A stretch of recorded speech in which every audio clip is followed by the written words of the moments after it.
This week, we will talk cold storage, we'll go over those livestock slaughter numbers from last week, and we'll talk about Friday's jobs report.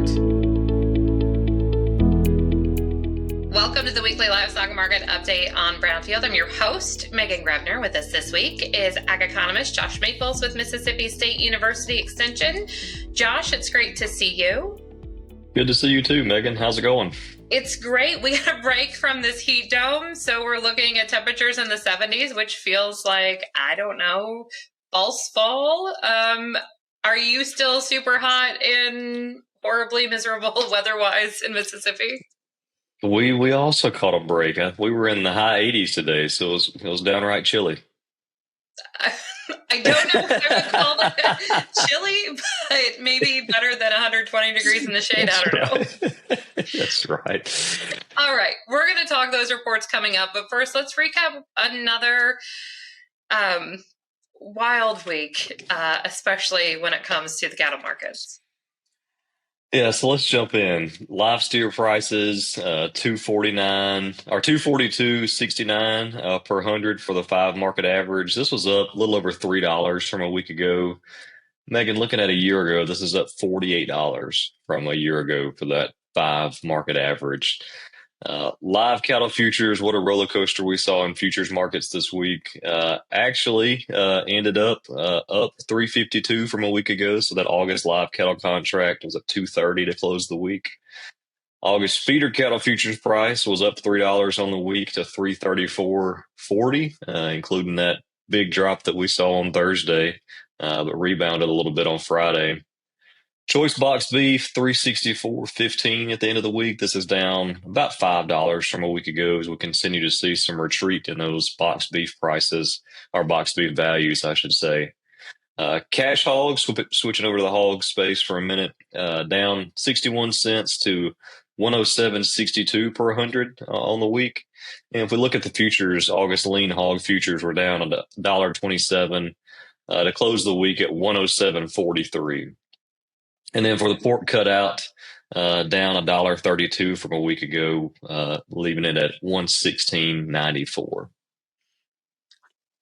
I want to talk futures just for a second before we get into that 5 market average on the cash cattle side of things.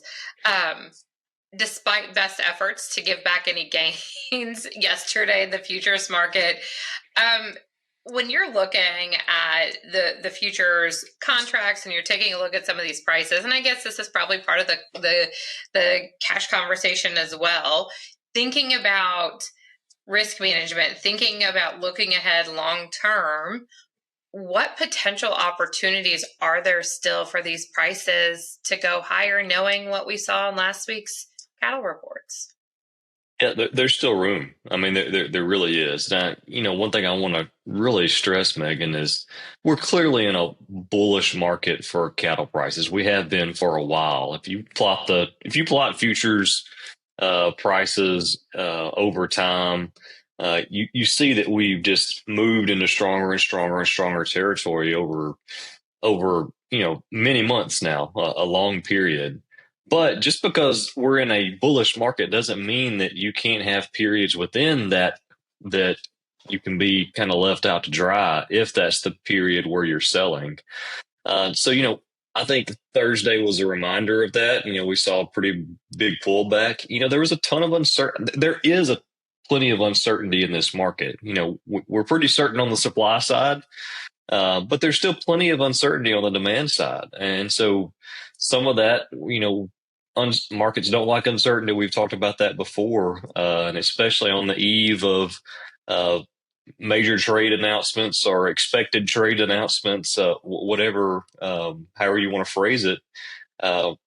There's uncertainty in these markets. And so really strong prices still, but plenty of volatility as well. And so all of those things to me, if I'm a producer, I'm seriously trying to protect myself price wise, or at least consider if it fits my operation, because this market's still giving you really, really advantageous opportunities to do some price risk management.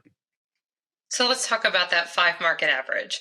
$48 more than where we were a year ago. I say this a lot, but I feel like it's almost hard to put your hands around to one, see prices at this level, but to see that much gain or that much movement higher in that period of time is incredible. It really is, and I think it really shows just how tight things have gotten, and to this point, how incredible demand has been. I don't think, certainly, I don't think very many people were projecting 240, by this time this year. Nearly everybody was projecting stronger prices, but $48 year over year is incredible. And I don't necessarily know that we're at the top. I probably don't think that we are. We're just not quite seeing those signs of expansion that we would expect. And to this point, we're not seeing deterioration on the demand side. I'm getting a little bit nervous about the pullback in the box beef value. Some of that's to be expected. We typically see a peak and then we pull back from it, but really going to be paying attention to just how much we pull back over the next couple of months. You bring up the box beef prices as well. Are there a couple of factors there? I mean, how also we've seen some conversations about processing facilities and labor, and as we continue to see the addressing the migrant worker situation, addressing those who are here and who are being deported as well, does that potentially disrupt some of that processing capacity? And how does that play into the whole box beef prices and what happens in the markets if there's a disruption? Yeah, there's only a few little tiny things affecting beef demand or concerns about beef demand. We've got kind of domestic beef demand. I don't want to say they're concerns, right? Like, what is domestic beef demand going to look like at the price levels that we're seeing? And, as we see some kind of macroeconomic changes, if we see those, you've got the trade space, which is incredibly uncertain at this point, both ways uncertain. And then you've got labor. So, we've got lots of I was being facetious earlier, obviously. These are really big things that are, that are having impacts on that box beef cutout value, and on the amount of beef that we're able to process and move and where it goes. So, that is where, to me, the uncertainty is here. We're at a point on the supply side where I feel like, we've got really good information on the supply side. We kind of know where, we don't know exactly where it's at or where it's going, but we've got pretty good information on really tight supplies, not expanding. And it's the demand side that's really the question mark as where we go from here. So let's talk weekly slaughter. As you take a look at cattle and hog slaughter, in comparison to last week and last year, at least on the cattle side, we're continuing to see a pullback.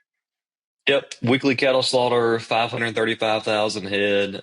This week, that's down 14,000 head from a week ago, down 58,000 head from a year ago. On the hog side, 2.34 million head. This was up very slightly. I'd call it even, up 8,000 head from a week ago. But down about 107,000 head from a year ago. So yeah, tighter, lower slaughter numbers. Again, it's been a trend on the cattle side for 2025. Cold storage was out last week, and that was a report that we punted on with having both cattle on feed and cattle inventory coming out on Friday. As we take a look, what are supplies telling us in terms of, I would assume, demand overall, and what picture is that painting? Yeah, so the cold storage report, on low levels of cold storage, especially on the pork side, it was a 15-year low for that June report for frozen pork supplies.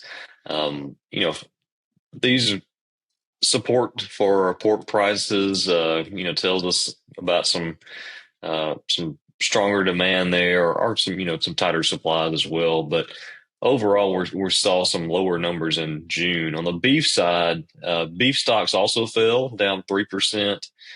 from a year ago on the cold storage report. On the beef side, these cold storage reports are difficult to interpret. They're not as straightforward in terms of kind of looking at that point in time as we like cattle inventory, for example, because it really is just kind of a snapshot at one point of cold storage. So I don't want to put too much weight into that, but the broader general reaction that I have from the cold storage report is tighter supplies, and we've been moving a lot of meat. We're not seeing beef and pork stack up in freezers where we're seeing it move. So this is a good thing for me on the demand side and overall tighter red meat supply. Livestock slaughter also out last week, and I think the biggest data point in here for me is taking a look at beef cow slaughter and what that's continued to do into 2025. Yeah, beef cow slaughter to me, is going to be one of the most fascinating things to watch as we finish out this year. Uh, the inventory report that we got that y'all covered last week, really set the stage that we're not going to see the growth from heifers. People are just not holding back heifers. Any growth that we're going to see in this cow herd or stabilization in the cow herd is most likely going to come from people not culling as deeply. And so I think we've seen that year to date, 2025. Beef cow slaughter at 1.34 million head. This is 17% lower than the same period a year ago. And last year wasn't a high year. If you compare it back to where we were, that 5-year average from 2019 to 2023, we're off 30% from that clip. Now, Megan, some of this you'd expect because we got fewer cows, right? You start the year with fewer cows, you should expect that you're going to process fewer cows. But even once you account for the number of cows that we started 2025 with, we're still not processing at the same rate that we were in 2024. Now, all that to say, or what I should add to all of that is there's still a lot of time left in 2025. 43% of slaughter in 2024 of beef cows happened in that late summer, fall period. So we're going to be watching that as it goes through. And I think that's going to go a long way towards telling us where does the beef cow number sit come January. Because I just quite frankly don't think it's going to come from the people having held back heifers this year. Obviously, cattle on feed and cattle inventory are like the hot reports, right? Like that's the one everybody's watching. But I feel like this beef cow slaughter in the livestock slaughter report is the sleeper number that we really need to continue to pay attention to through this year and into 2026. I think so too. I think it's going to tell us a lot. And, we're just at a convention with quite a few cattle producers, and, what's happening with cull cow prices right now is going to put producers in a really, it's not a tough situation. Really strong prices are not a tough thing, but, you're going to be at a point where you have a cow that may be on the edge of whether you want to keep her through the winter or not. And right now, $2 cull cow prices are not crazy. You can get really, really strong prices for those cows. And especially if we bring in less trim from places like Brazil, due to higher tariff rates or anything like that, that's going to increase demand even more, or at least it's going to increase the need for domestic supplies of trim even more. I think we're already have incredible cull cow prices. I think there's room here to see some even stronger cull cow prices. So what does that lead producers to do, Megan, is where I'm getting with this. You've got what does a producer do when they have $2 plus cull cow prices? They want to keep her around because they expect good calf prices next year. But man, that looks like a pretty enticing culling opportunity. So I think we're going to see some producers that, especially as we get through this fall, that they're going to make that choice, and that's going to go a long way in determining whether we actually do stabilize this cow herd this year, or if we see another year of decline. Do fairly cheap input costs in terms of feed maybe add another element to that decision, right? Like I could have like added value for a calf next year. It doesn't cost me as much to feed her. Do I still hold on to her to get the next calf in the next round? Yeah, of course. It's and the producer decisions are going to happen at the producer level. How are they feeling about their overwinter cost? That's going to be tough in some areas of the southeast. Especially if producers are relying on hay that they produced this year. Well, we've got a lot of pockets where hay production has not been great, been too wet, and so that's going to be a really interesting decision for a lot of producers to make. Um, I think a lot of producers are going to want to keep those cows around. I think we've seen that so far in 2025 with the culling rates that we just talked about. And we've had strong prices in 2025. Don't get me wrong, but if we see really, really strong prices this fall, I think that's going to be something that really leads producers to scratching their heads a little bit about what should we do. What a peculiar dilemma to be in at this point, right? Yeah. Yeah, but it's going to go a long way, I think, in determining how this cycle ends. All right. Jobs report out today.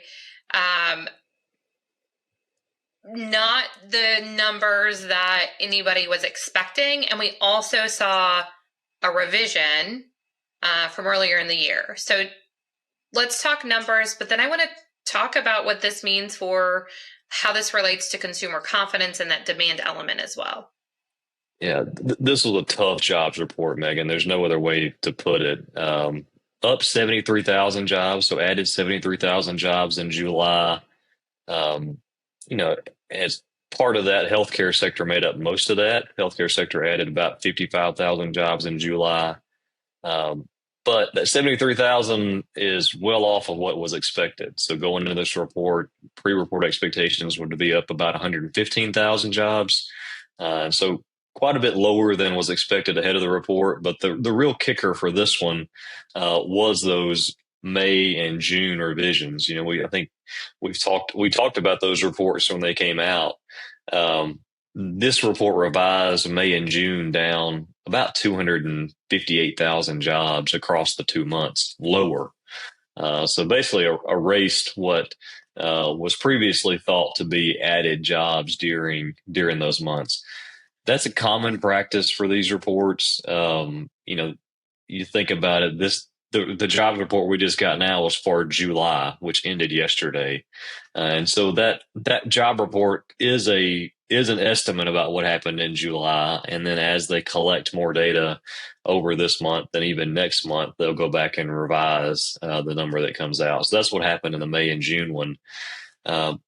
Digging a little bit deeper, federal government employment dropped another 12,000 during July. That's down 84,000 since the start of the year or since the January report. This was a bearish one, quite frankly, in terms of the job market itself and potentially consumer sentiment. We know that adding jobs, making sure, or the salary element of it is important as well. When we think about the overall economic indicators, do we get concerned long term about demand for beef and pork prices that have been up and elevated? And does that potentially put us in a position to see consumers shop a little bit different if they're managing and working through tighter budgets? Yeah, this one's hard to disentangle. We've added fewer jobs, still adding jobs in these months, so it's not like jobs are declining. Unemployment rate ticked up slightly up to 4.2%. Still a low unemployment rate historically. And then we've also, where immigration is down quite a bit, and so the workforce is not growing by as much as it has been. So it's really hard to kind of parse out exactly what this report means for, say, midterm or longer term beef demand. But what is clear is that it's not. the last couple of reports that we talked about this on were kind of better than expected. It seemed like things were going better than most folks thought it was going to. And then this report really kind of knocked the wind out of those sails a little bit. So I'm not sure this one report tells us a whole lot, but it's certainly not the same story we were talking about a month ago where things are going better than expected, rocking right along. This is a pretty big hiccup here in terms of what does this mean for consumer sentiment as we move forward. It'll be interesting to see how these next couple of months in terms of jobs reports flesh out and what things look like. Absolutely. One quick thing before I let you go today, some trade frameworks. Obviously, today, we're talking on Friday, was the deadline for some of these trade deals. We're still seeing frameworks have been announced, but we're still starting to see some of the details and waiting for some of the details. Obviously, we think about Mexico, we think about Canada, and we think about China. How important are those three big picture for beef and pork demand in the U.S.? Yeah, those are big. And, I would say the one I really want to touch on, though, Megan, is that Brazil tariff. I think we mentioned it earlier as we talk about these cull cow prices. Imports of beef from Brazil are now subject to that 50% tariff. And that's been a source of lean trim for us this year. We're probably going to bring in quite a bit less lean trim from Brazil. I'm not saying that's a good or bad thing. I'm just saying that's going to be that's certainly going to have an impact on our cull cow prices here as we need to find other ways to get that trim to blend with the fatty trimmings coming off of our fed cattle. So certainly a lot of moving pieces here. All the countries you mentioned, their demand for our beef is really important. And so was happy to see some trade deals going into place with some of our big partners there. But yeah, this thing is very much still moving every time that we talk. And I didn't mention Australia. So they've agreed to take fresh and frozen beef from the U.S. for the first time in more than 2 decades. I'm assuming that's not just we're looking at huge demand in Australia for our beef, but that maybe sends a message to other trading partners who have had questions about our beef practices in those non-tariff trade barriers. Yeah, exactly. We're not likely to send a ton of beef to Australia over the next, short term, just because we've got tight supplies here and we got really strong prices here. But you're right. Any access is good access, even if it's, years down the road before you see the benefit from it. And maybe it does have an impact on what the other trade deals look like as well. And as we know, we want as much access to export our high quality beef as we possibly can get. Josh, it's great to see you. Thanks, Megan. So for Weekly Livestock Market Update delivered to your email box every Saturday, go to brownfieldagnews.com. You can also submit questions and comments. And for market updates twice daily, make sure to check out John Perkins' Market Minute. Have a great weekend. I'm Meghan Grebner for Brownfield.